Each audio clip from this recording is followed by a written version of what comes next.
So, I guess it's time to address the elephant in the room. We've been radio silent for quite a while this time. After all, our last update was on the 27th of January 2023.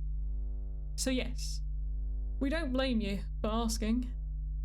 Unfortunately, a lot of the things we talked about in the last video are still relevant.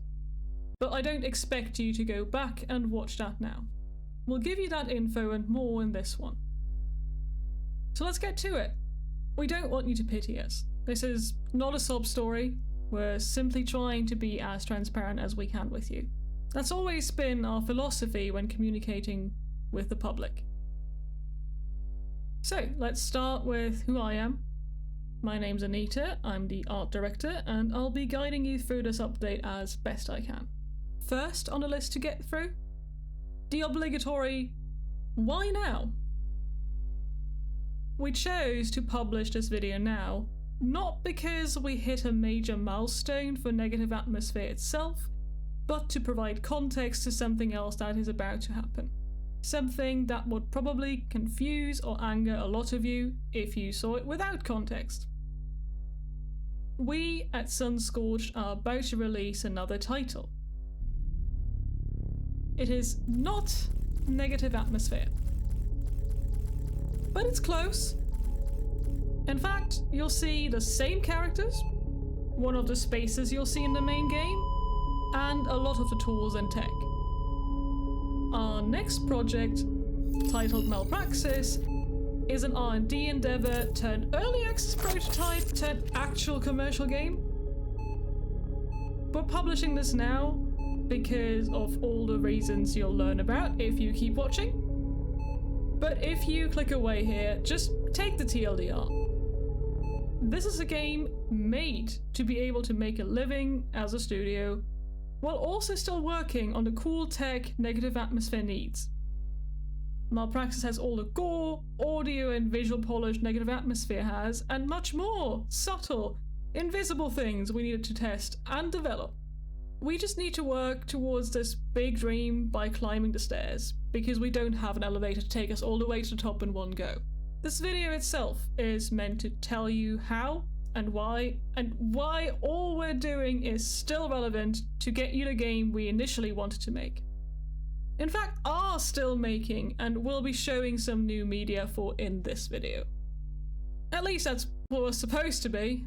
Turns out, when I wrote the script, we did a buttload of shit in the last 2 years since we did the last big video. So, instead we'll be publishing them as a series of smaller devlogs in the new year. The first video that you're watching right now will just cover where we stand as a company. A state of Sunscorched, so to speak.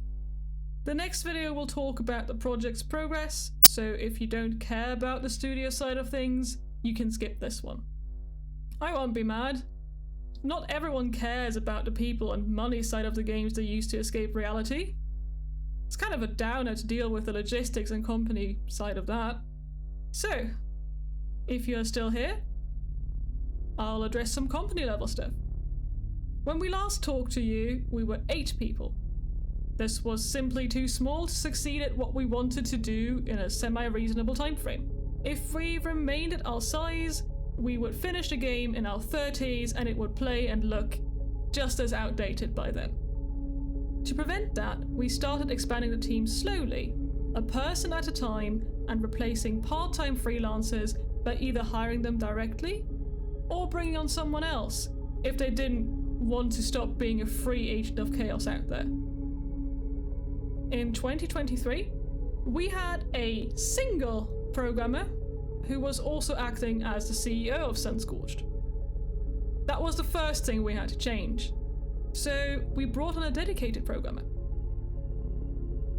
This sped things up a lot, and we wouldn't end up hiring more people until later, when, during the other stuff I will mention later, we noticed bottlenecks in those departments too.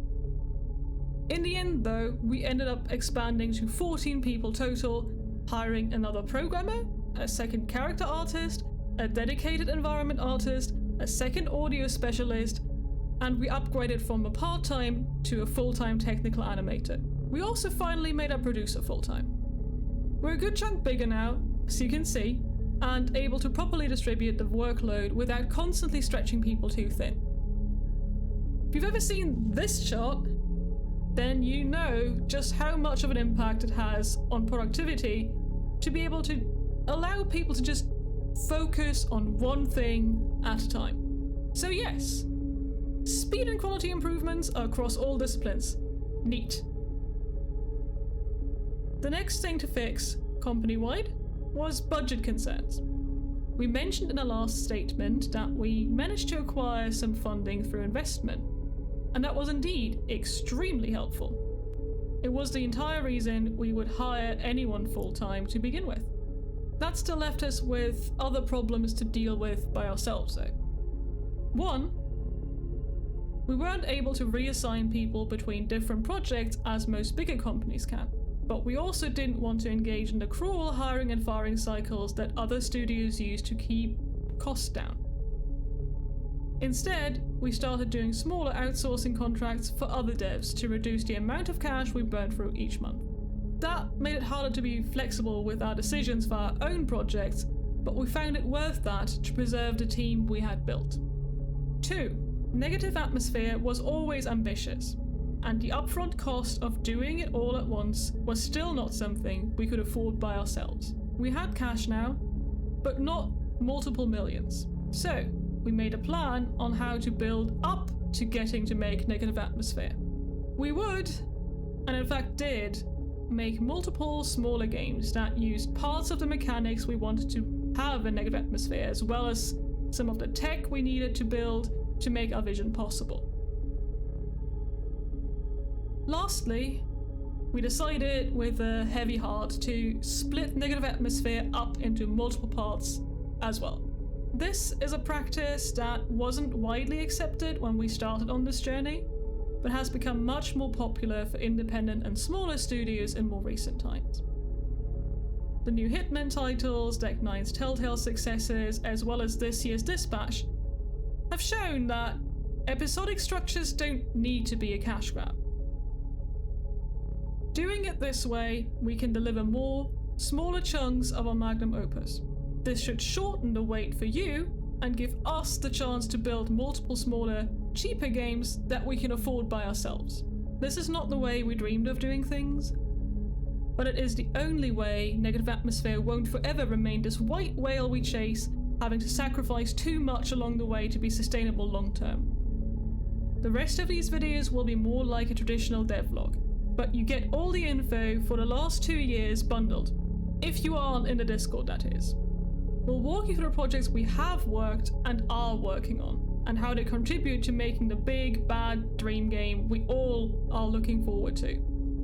The first one of those will cover Rat Shaker, so look out for that sometime in January. That's it for the company side. Probably the most dry one out of all of them, so as a reward for watching all the way through, here's a mini teaser for what's to come. See you then!